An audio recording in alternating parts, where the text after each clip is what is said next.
practice is the tiger pose. Tiger pose is the another modification which is coming from the cat pose. Và bây giờ chúng ta sẽ đi tiếp vào tư thế con hổ.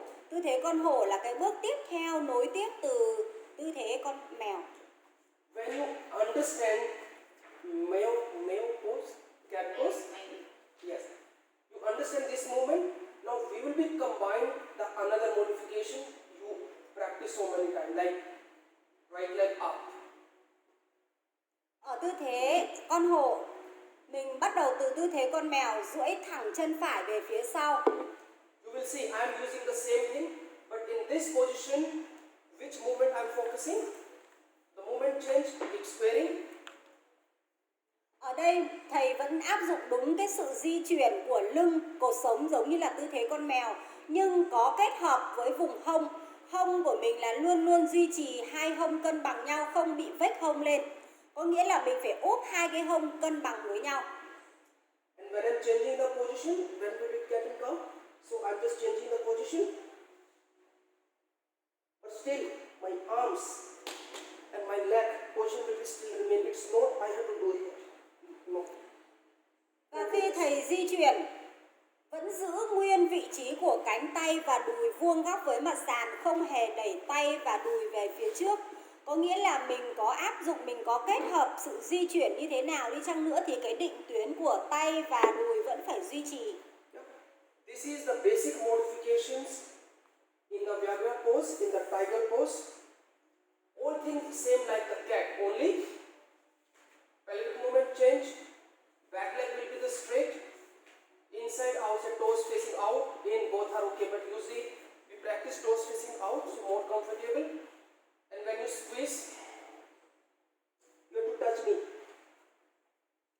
Ở tư thế con hổ này thì tất cả mọi cái sự di chuyển và định tuyến đều tuân thủ và duy trì ở tư thế con mèo. Tuy nhiên là mình sẽ kết hợp với việc cân bằng hông, sự di chuyển của hông và duỗi thẳng mũi bàn chân hay là gập bàn chân đều được cả. Nhưng mà theo kinh nghiệm thì là mình duỗi mũi bàn chân thì sẽ thuận tiện cho việc di chuyển hơn. So now you will be seeing, I will modify the posture.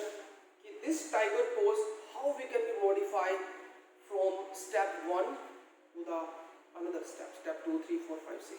Và bây giờ thầy sẽ đưa ra một vài cái biến thể để cho mọi người có thể hình dung ra được là từ cái bước thứ nhất, bước thứ hai để mình có thể đi theo các cái bước khác và các cái tư thế khác nữa. Swan. Chị Soan. One move. Đung lên. Đung lên. Tadasana đung. Chị đứng về tư thế Tadasana. Hai tay lên. Gót chân lên. Gót chân lên, gót chân lên. Gót chân lên. Kiễng gót chân lên.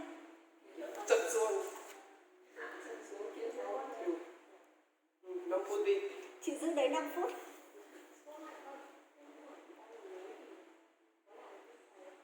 How about the person who have a knee injury? These simple variations can do it if they are feeling harder, so they can put some towel on them. But if someone having injury, like someone fall down in an accident and that, so they please avoid it because this directly can be hurt. Some wound is there, some injury is there. Chẳng lẽ đi. Với những người mà chỉ đau bình thường thôi á, thì mình có thể là cho họ lót cái khăn hoặc là một cái gối nhỏ bên dưới. Còn với những người nào mà bị chấn thương, ví dụ như là bị ngã hay bị chảy xước mà họ không thể nào đặt cái đầu gối trực tiếp xuống dưới thảm thì bỏ qua. So now let me show you some different modifications. Và bây giờ thầy sẽ đi một vài cái biến thể. And all these modifications you can be used in your different kind of classes. Gần như là các cái biến thể mình đều có thể áp dụng được. Modification 1, 1, modification 2, 2, modification 3, 3, modification 4, 4, 5, 5, 6. 6. And now the 6th modification you can be combined with the. Và bây giờ từ cái biến thể thứ 6 này mình có thể kéo cái chân về phía đầu. This is the bit we use in the intense level. You can be even hold, you can be lift. Có thể là mình kéo cái chân về phía đầu. Yeah. Some modification you can be here, can be here. So this is chân ngang để có thể mình là tác động vào cái vùng hông bên trong, cái vùng cơ đùi trong. When we are giving the practice, now this practice especially for the strength we are using for the core strength.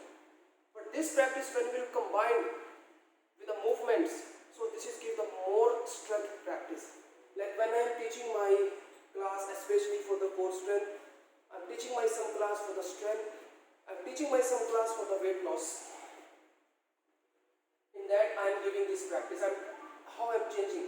Inhale, exhale, inhale, exhale. I am giving this one practice, basic level. Same practice, inhale, exhale, inhale, exhale.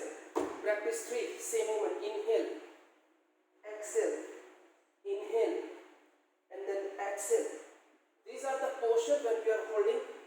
Now the change practice, inhale, exhale, and then inhale, exhale. This is the one movement we are giving. Same movement we can be combined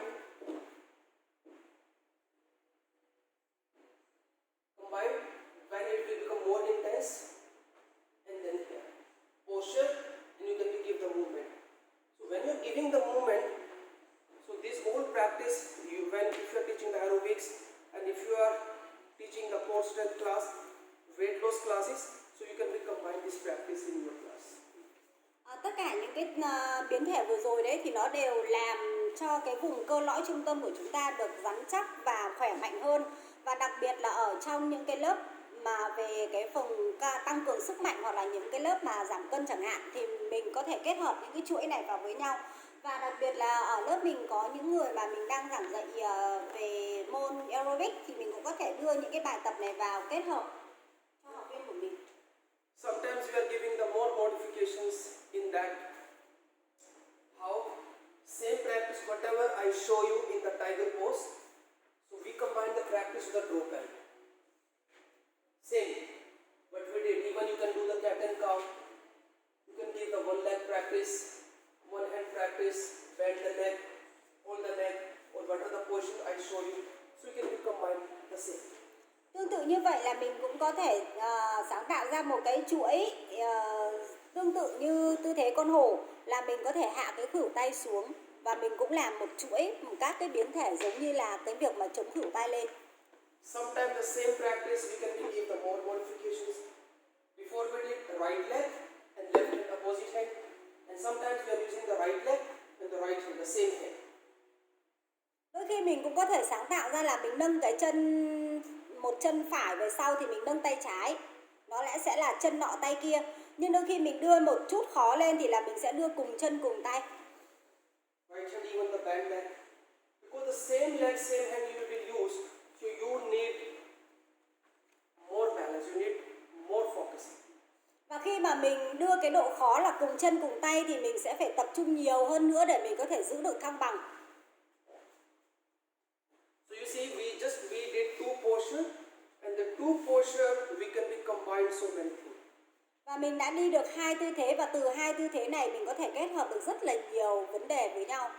You see, if I create my one class for like backbend, or I can give the name backbend and strength. So this practice, what I did, the mount, cat and the tiger, and I will put two more poses like cobra pose and the camel pose, and I can create 1 hour class with that. Và với một cái lớp ví dụ như là ngả sau chẳng hạn thì thầy có thể kết hợp cái tư thế con mèo và tư thế con hổ. Sau đó thì sẽ kết hợp với tư thế lạc đà hoặc là tư thế ngả sau đều được.